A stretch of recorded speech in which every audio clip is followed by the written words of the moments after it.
इस वीडियो में हम लोग देखेंगे ह्यूमन ब्लड के बारे में, पार्ट्स ऑफ ब्लड और व्हाट इज सीरम, सीरम क्या होता है। तो देखिए, ह्यूमन बॉडी का टोटल वेट का 7% भाग जो होता है वो होता है ब्लड। यानी ऑन एन एवरेज देखा जाता है तो एक आदमी के शरीर में 5 से 6 लीटर ब्लड पाया जाता है।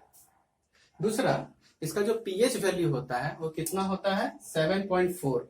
पीएच वैल्यू होता है 7.4। इसका मतलब इसका नेचर कैसा हो गया, ब्लड का बेसिक हो गया, बेसिक इन नेचर हो गया। और अगर ब्लड को अगर हम पार्ट्स में बांटें तो एक होता है सॉलिड पार्ट, एक होता है लिक्विड पार्ट। जो सॉलिड पार्ट होता है उसको ब्लड कॉर्पस्कल्स कहा जाएगा और जो लिक्विड पार्ट हो गया उसको कहते हैं हम प्लाज्मा। तो इसमें प्लाज्मा क्या हो गया, लिक्विड पार्ट हो गया। यानी पूरे ब्लड का 60% पार्ट जो है वो प्लाज्मा होता है।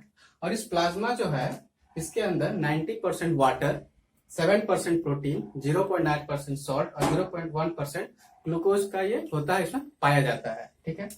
और इस प्लाज्मा का काम क्या है, तो हमारे अंदर जो डाइजेस्टिव फूड होते हैं या फिर एक्सट्रैक्टिव प्रोडक्ट हो गए या फिर हॉर्मोन्स हो गए, इन सारे चीजों का बॉडी के अंदर एक पार्ट से दूसरे पार्ट में ट्रांसफर करना ही इसका काम होता है। अब देखिए सीरम क्या होता है। जैसे ये हो गया लिक्विड पार्ट, इससे ब्लड का 2 पार्ट हो गया, लिक्विड पार्ट और सॉलिड पार्ट। तो जब भी हम लोग ब्लड से सॉलिड पार्ट को पूरी तरह से हटा दें, क्लोटिंग फैक्टर हो गया फाइब्रिनोजेन, फाइब्रिनोजेन को अगर हटा दे और प्रोटीन भी हटा दे तो जो पार्ट बच गया वो पार्ट ही हमारा क्या कहलाएगा, सीरम कहलाएगा। हम लोग जब भी ब्लड टेस्ट देने जाते हैं तो उसमें सीरम का ही जांच होता है डायग्नोसिस में, और पता लगाया जाता है कि इसमें अंदर कौन सी बीमारी है। दूसरा पार्ट हमारा हो जाता है ब्लड कॉर्पस्कल्स। ये जो है 40% पार्ट होता है ब्लड का जो कि सॉलिड होता है। इसमें ब्लड कॉर्पस्कल्स का 3 पार्ट होता है।